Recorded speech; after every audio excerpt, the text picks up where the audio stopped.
আমার খবর। রাজ্যের কারামন্ত্রী হলেন বোলপুরের বিধায়ক চন্দ্রনাথ সিংহ।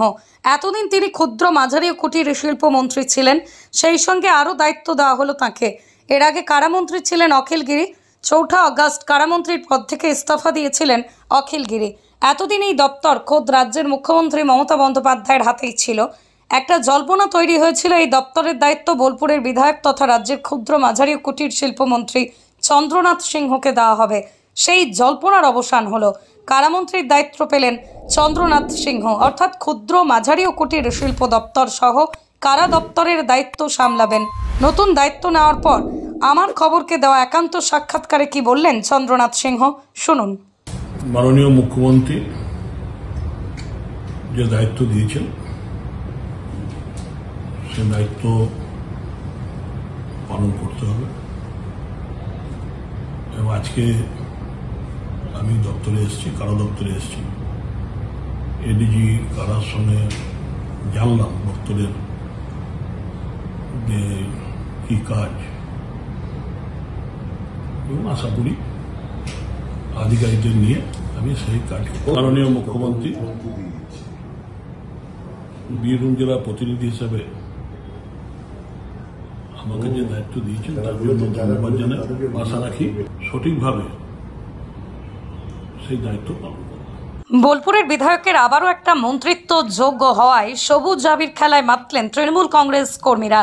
বোলপুরের 1 নম্বর ওয়ার্ডে আবির খেলে সকলকে মিষ্টিমুখ করালেন তৃণমূল নেতা বাবু দাস। দাদা তুমি এগিয়ে চলো, আমরা তোমার সঙ্গে আছি। দাদা তুমি এগিয়ে চলো, আমরা তোমার সঙ্গে আছি। চনস সিনা চনস সিনা চনস সিনা চিরা, চনস সিনা চনস সিনা চিরা।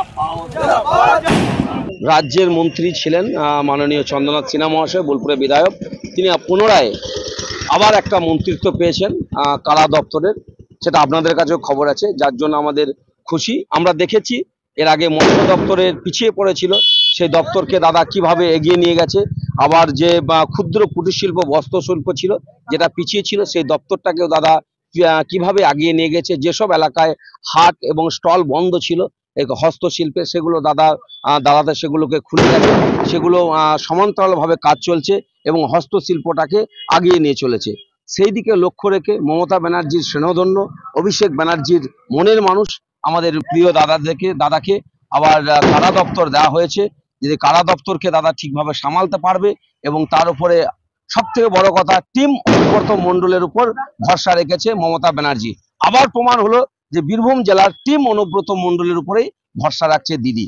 আবার কিভাবে উদযাপন করছেন দেখুন, আমরা উদযাপন করছি, আমরা পথ চলিত মানুষদেরকে মিষ্টি মুখ করাচ্ছি, আবির দিচ্ছি আমাদের কর্মী সমর্থকদের, যেটা আমাদের একটা বড় পাওনা।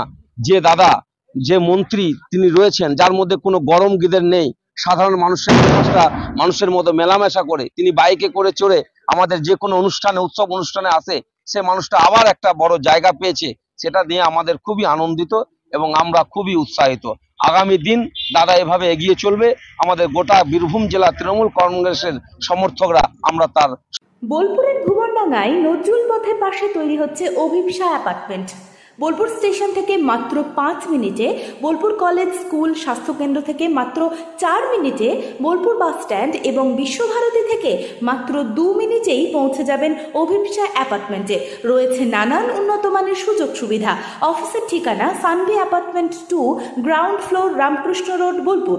বুকিং করতে 70 যোগাযোগ করুন এই নম্বরে। দেখতে চোখ রাখুন আমাদের ফেসবুক ও ইউটিউব চ্যানেলে।